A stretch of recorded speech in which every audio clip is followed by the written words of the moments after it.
Соқыр күйші. Баяғы өткен заманда бір соқыр күйші болыпты. Ол халық арасында қобыз тартып күнелтіпті. Бір күні ел көп жиналған жерде күй тартып отырады.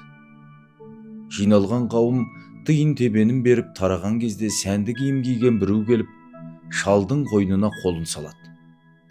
Шал ұрының қолын ұстай алады да: «Халқым-ау, тапа-тал түсте тонап жатыр» деп айғай салады. «Өзің шіреніп киініп алыпсың, сөйте тұра ғаріп кісіге қиянат жасайсың, ұялмайсың ба?» деп жұрт шуласады.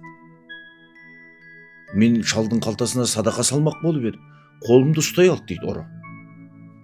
Халық шал мен ұрыны қазының алдына апарады. Екеуін тыңдап болып, ұрыға ашуланған қазы ақыра бастайды.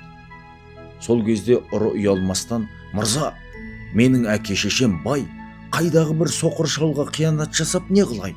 Садақа бермек болып едім, қолымды ұстай алды» дейді.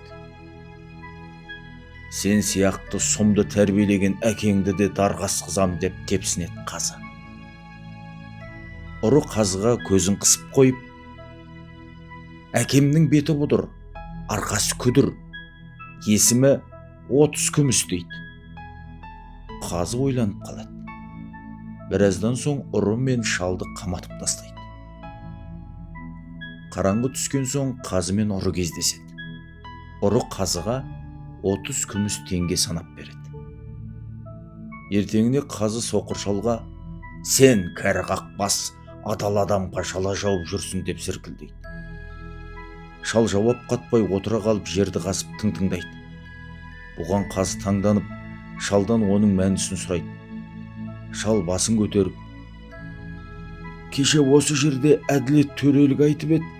Сол әділет 30 теңгенің салмағын көтере алмай жердің тесігіне түсіп кетіпті. Не сол әділетті алам, не 30 теңгені алам» деп жауап береді. Қазы өз қателігін мойындап, ұрыны жазалайды. Соқыр күйшіге үлкен сый жасап, ат мінгізіп аттандырып салады.